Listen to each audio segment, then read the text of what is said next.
और मार्केट के एक्शन पर सबसे पहले नजरें रखेंगे। स्वागत है आप सभी का मिड कैप मंत्र में। भारतीय बाजारों में आज इंडेक्स थोड़ा सा नरम है या फिर बैकफुट पर ट्रेड करता दिखाई दे रहा है, लेकिन मिड और स्मॉल कैप इंडाइसेस में पूरा जोश देखने को मिला है। इंडेक्स आपके सामने 24,640 के आसपास, लेकिन मिड कैप्स में देखिए क्या तेजी देखने को मिली है। 300 पॉइंट ऊपर mid cap index, small cap index भी करीब करीब 100 पॉइंट की बढ़त पर कारोबार करता हुआ, और एडवांस डिक्लाइन रेशियो वही रिफ्लेक्ट कर रहा है। भले ही निफ्टी बैंक आज दबाव में हो, लेकिन इस समय जो मामला है वो 1:1 का है। सुबह में ज्यादा बढ़ने वाले शेयरों की संख्या थी, फिर ऐसा लगा कि शायद बाकी ब्रॉडर मार्केट पर भी प्रेशर आएगा, लेकिन अब फिर थोड़ी सी बढ़त की तरफ मार्केट बढ़ता हुआ, और मिड कैप्स आप कह सकते हैं थोड़े बहुत कंट्रोल में हैं आज इस तेजी में। कैसे अप्रोच करना चाहिए इस मार्केट के मूव को, इस पर बात करेंगे, और ऑफ कोर्स आपको दिखाएंगे भी कि कहां पर लार्जली बड़ा एक्शन बनता दिखाई दे रहा है। अरुण कुमार मंत्री हमारे साथ है। अरुण, इंडेक्स में बहुत ही शांत कारोबार, ये 24,640 के आसपास निफ्टी का स्तर, और निफ्टी बैंक भी खुद 125 पॉइंट नीचे। स्टॉक स्पेसिफिक्स में तो हरकत देखने को मिल ही रही है, लेकिन इंडेक्स ट्रेडर्स को इस समय क्या करना है? Good afternoon Asha ji. देखिए, अगेन बाय ऑन डिप्स की सलाह है। 24,600 24,650 ये जो रेंज है एक परफेक्ट बाइंग रेंज है प्योरली। अगर इंट्राडे की बात करें तो करंट लेवल के आसपास भी कर सकते हैं। 24,600 के आसपास थोड़ा डिप आता है तो परफेक्ट मुझे लग रहा है अपने मेजर सपोर्ट के आसपास है, क्योंकि 24,500 24,600 इसी के पास काफी अच्छी पुट राइटिंग देखने को मिल रही है, और आज का लो भी 24,600 के आसपास ही है। तो बाई करने की सलाह है। 24,600 के आसपास भी कर सकते हैं। 24,540 एक छोटा स्टॉप लॉस लगा के बाई करें। 24,750 24,800 तक के टारगेट मुझे लग रहा है निफ्टी में देखने को मिल सकते हैं। एक करेक्शन अच्छा हुआ है, क्योंकि निफ्टी आईटी और बैंक्स में थोड़ा बहुत प्रेशर देखने को मिल रहा है, पर मुझे लग रहा है 1:30-2 बजे बाद वापस ऊपर के लेवल्स निफ्टी में देखने को मिल सकते हैं। ओके, तो 1:30-2 बजे के बाद शायद निफ्टी में कुछ रिवर्सल देखने को मिल सकता है, कुछ मोमेंटम देखने को मिल सकता है। कोई खास ट्रेड जो आप इस समय लेना चाहेंगे मिड कैप्स के नजरिए से? देखिए, एक सेक्टर रियलिटी सेक्टर आज अच्छे मोमेंटम में है, तो जो लीडर डीएलएफ है, डीएलएफ में मुझे लग रहा है एक अच्छा ब्रेकआउट 880 के ऊपर ऑलरेडी देखने को मिला है। 892 के आसपास ही चल रहा है, तो ये स्टॉक मुझे लग रहा है एक परफेक्ट बीटीएसटी कैंडिडेट हो सकता है, तो इसको बाय करके चले। 870 का स्टॉप लॉस लगाए और 932 का टारगेट लगाए। मुझे लग रहा है डीएलएफ में एक मोमेंटम बनना चाहिए, और हो सकता है कल भी स्टॉक अच्छे बुलिश ट्रेंड के साथ ही ट्रेड होता हुआ नजर। ओके, तो ये फिलहाल डीएलएफ में एक मौका जरूर बनता दिखाई दे रहा है। चलिए आपके सामने रखते हैं मार्केट का एक्शन, और रियल एस्टेट्स का बोलबाला डेफिनेटली है। वो एक पॉकेट ऑफ स्ट्रेंथ आज उभर कर आया। पूरा रियल्टी इंडेक्स, जैसे हम हेडलाइन में भी मेंशन कर रहे थे, 3% की तेजी दिखा रहा है। तो मिड कैप में कहाँ बड़ा एक्शन देखने को मिल रहा है, उस पर पहले एक नजर डाल लेते हैं, फिर आगे बढ़ेंगे और देखेंगे कि क्या स्थिति बनती हुई दिखाई दे सकती है।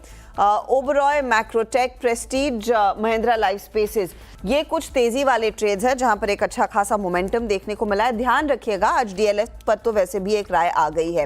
वहीं फार्मा कंपनियां, सन फार्मा एडवांस रिसर्च 10% ऊपर, वॉकहार्ट, थायरोकेयर, पिरामल फार्मा, ये पूरा फार्मा इंडेक्स है जहां पर थोड़ा सा रेजिलियंस आज देखने को मिला है। इसके अलावा नई कंपनियां, न्यू एज स्टॉक्स जो हम कहते हैं, स्विगी 7% ऊपर, जोमैटो इसके सामने करीब 2% के गेंस पर, लेकिन ओला इलेक्ट्रिक में 4% का इजाफा, और फर्स्ट क्राई नाम की कंपनी जिसका ऑफिशियल नाम इंडेक्स के लिहाज से ब्रेन बीज है, उसमें भी 4% के गेंस बनते दिखाई दिए हैं।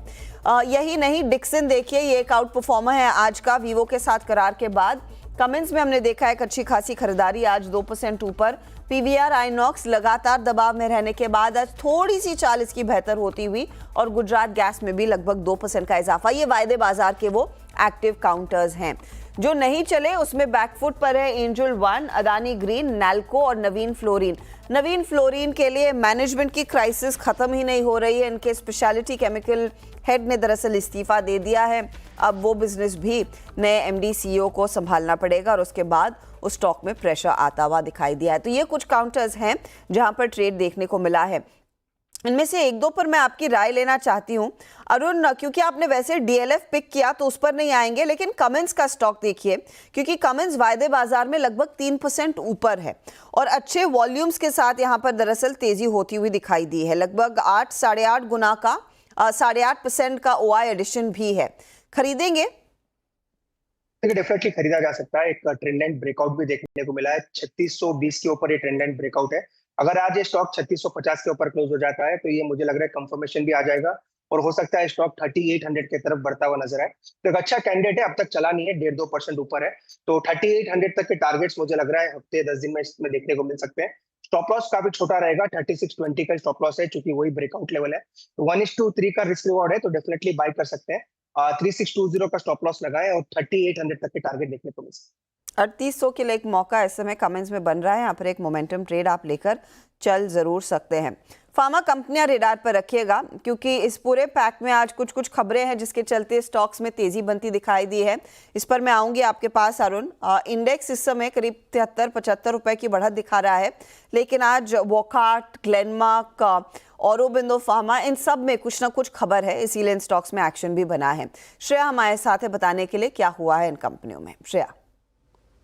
बिल्कुल मैम, फार्मा सेक्टर के कुछ स्टॉक्स हैं जिसमें आज अच्छी खासी तेज़ी हमें देखने को मिल रही है। वर्कहार्ट, औरबिंदो फार्मा, ग्लेनमार्क फार्मा जैसे कुछ स्टॉक्स में अच्छी खासी तेज़ी। वर्कहार्ट तो 10% तक आज चढ़ चुका है और अपने 9 साल के उच्चतम स्तर पर ये पर्टिकुलर काउंटर पहुंच चुका है। खबर ये कि इसने एक एक्सपेरिमेंटल एंटीबायोटिक लॉन्च किया है, जेनिक।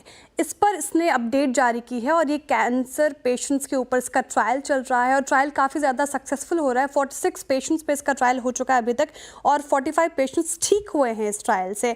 और कंपनी के मुताबिक 2026 तक ये दवा बाजार में आ सकती है, क्योंकि ग्लोबल रजिस्ट्रेशन और मार्केटिंग के लिए इसका फेज़ 3 का जो स्टडी है वो एकदम पूरा होने वाला है और इसका जो सफलता है वो कहीं ना कहीं इस कंपनी को बूस्ट कर रहा है, इसलिए 10% का अपर सर्किट हमें इस पर्टिकुलर काउंटर में देखने को मिल रहा है। दूसरा स्टॉक है औरबिंदो फार्मा, इसमें भी 1.5% की तेज़ी आज हमें देखने को मिल रही है।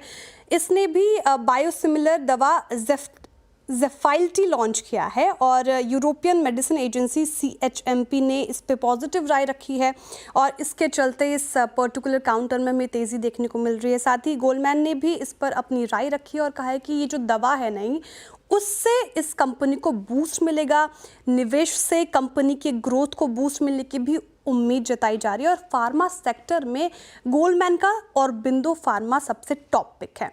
इसके अलावा आपने मेंशन किया ग्लेनमार्क फार्मा, इसमें भी अच्छी खासी तेज़ी देखने को मिल रही है। 1.5% तक की काउंटर आज उछल गया है और इसने एक नया ओरल प्रोडक्ट लॉन्च किया है, लैकोसमाइड, और ये दवा विम्पैट के समान है, दूसरी कंपनी का ड्रग विम्पैट ओरल के समान है।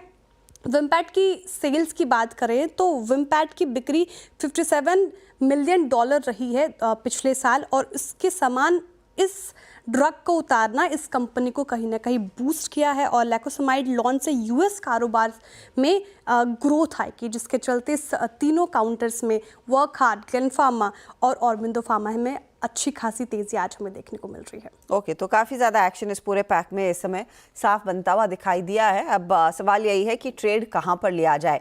ग्लेनमार्क वायदे बाजार का काउंटर जहां पर एक अच्छा खासा मोमेंटम है। शुक्रिया आप श्रेयस अपडेट के लिए। आपकी नजरें किस पर है? क्या ग्लेनमार्क में एक ज़्यादा पोटेंशियल आपको दिख रहा है ट्रेड का, जहां दिसंबर फ्यूचर्स करीब 2-2.5% ऊपर है, या फिर औरो फार्मा जहां पर इक्वल गेन्स बनते दिखाई दिए हैं? देखिए, दोनों ही मोमेंटम है, पर अगर चार्ट की बात करें तो अभी तक ग्लेनमार्क ने अपने मेजर सपोर्ट्स ब्रीच नहीं किए और आज वापस 3 दिन की हाईज निकाला, तो ग्लेनमार्क में एक बेट ले सकते हैं। थोड़ा डिप में बाई करेंगे तो ज्यादा बेटर है, क्योंकि 2.5% ऑलरेडी ऊपर है, 1545 के आसपास मिलता है, तो अच्छा एंट्री रहेगा। कोई 10 डे मूविंग एवरेज उसी के आसपास है, तो 1545 पे बाई करें, 1520 का स्टॉप लॉस लगाए। टारगेट 1590 से 1600 के आसपास रहेंगे। एक ब्रेकआउट वाला कैंडिडेट है, हो सकता है कल इसमें मोमेंटम कैरी ओवर हो सकता है।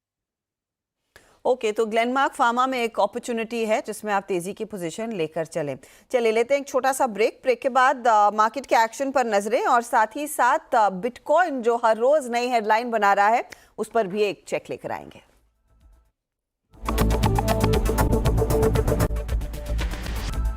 आज भारतीय बाजार थोड़े से हम खामोश हैं, लेकिन निफ्टी बैंक नेशनल लेवल से थोड़ी सी रिकवरी दिखा सकता है। अब सिर्फ 70 पॉइंट नीचे रह गया है, जहां पर आज सुबह में 150 पॉइंट तक की गिरावट बन रही थी। लेकिन एक कमोडिटी आप कह सकते हैं या फिर एक एसेट क्लास जो लगातार हेडलाइन बना रही है वो है बिटकॉइन। बिटकॉइन के भाव $1,00,000 के ऊपर लगातार परसिस्ट कर रहे हैं। अब क्या ट्रिगर्स हैं और यहाँ से और कितनी तेजी बनती दिखाई देगी, मनीषा हमारे साथ है इस पर और जानकारी देने के लिए। मनीषा, अब आसमान छूते भाव और हर रोज एक नया high, right?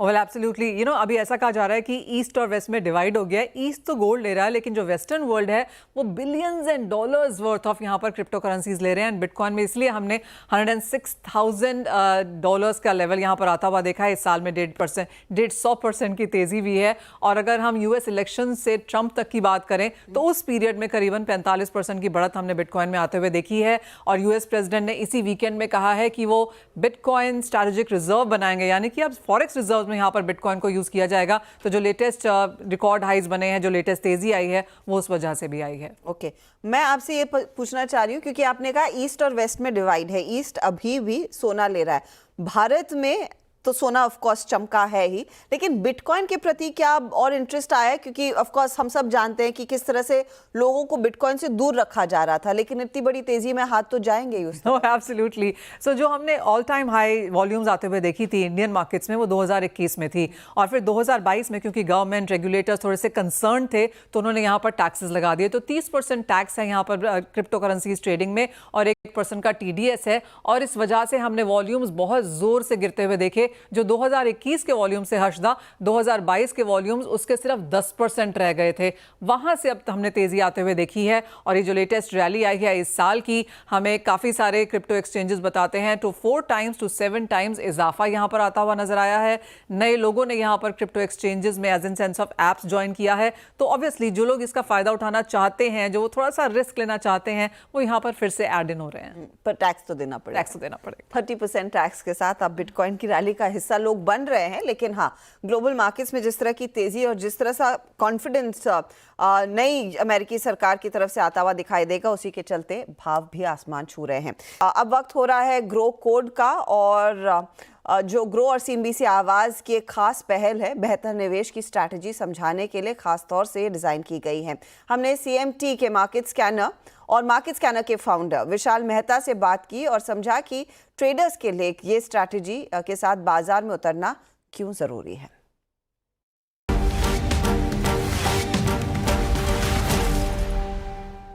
Well defined strategy या एज होना कितना जरूरी है, और बिना डिफाइंड स्ट्रैटेजी के मार्केट्स में एंटर करना कितना रिस्की हो सकता है। अगेन ब्रिलियंट क्वेश्चन है, क्योंकि आज की तारीख में अगर आपको एक इंजीनियर बनना है तो आप कितनी मेहनत करते हो, डॉक्टर बनना है तो कितनी मेहनत करते हो, लेकिन एक ट्रेडर बनने के लिए आपको क्या करना पड़ता है? आपके अकाउंट में पैसे होने चाहिए और एक डीमेट अकाउंट खुलना चाहिए, और हम अपने आप को एक ट्रेडर मानने लगते हैं। लेकिन it is a business profession जिसको हम लोग को बहुत सीरियसली लेना है और उसके पीछे मेहनत करनी पड़ती है। और हर चीज़ की एक मेथड होती है, एक चीज़ का करने का जरिया होता है। ट्रेडिंग भी वैसा ही है। तो वो स्ट्रेटेजी के बिना it is a road to failure जहाँ पे आप जा रहे हो।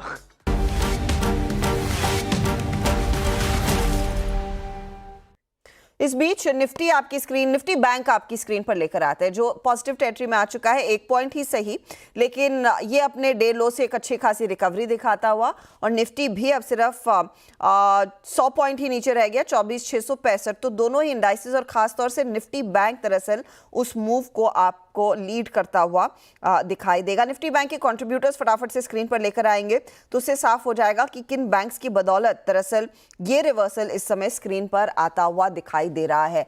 महज 9 से 10 पॉइंट नीचे कुछ क्षण के लिए हमने पॉजिटिव टेरिटरी में आते देखा था इंडेक्स को। ICICI, इंडसइंड, PNB और state bank of India, in fact वो ICICI बैंक का कमाल है जो डे लो से मार्केट कुछ रिकवरी दिखा रहा है। चलिए इस बीच खिलाड़ी नंबर 1 का एक अपडेट ले लेते हैं। इस हफ्ते अरुण मंत्री हमारे साथ मैदान में है, अमोल अठवले और साथ ही साथ देवांग शाह, और अरुण ही लीड कर रहे हैं चार्ज को, 1.5% के गेन्स इनके। अमोल के बीच रिटर्न्स अब पॉजिटिव हो चुके हैं और देवांग करीब करीब -2.46% के रिटर्न्स पर है। फिलहाल आई थिंक कोई बदलाव नहीं इनके पोर्टफोलियो में, लेकिन जब भी वो अपडेट आएगा इसकी जानकारी हम हमारे सोशल मीडिया हैंडल्स पर भी शेयर करेंगे। चलिए ले लेते हैं एक छोटा सा ब्रेक। ब्रेक में जाते जाते इंडेक्स आपकी स्क्रीन पर रखेंगे, जहां पर मिड कैप्स में तेजी का सिलसिला बरकरार है और बाकी 2 इंडाइसेस कोशिश कर रहे हैं डे लो से रिकवर करने की। आगे आपके लिए लेकर आएंगे नो योर कंपनी, और आज बात होगी IPO वाली company Dam capital market advisors के MD और CEO धर्मेश मेहता से। कंपनी का IPO खुलने वाला है और उससे पहले मैनेजमेंट से हम हुए हैं रूबरू।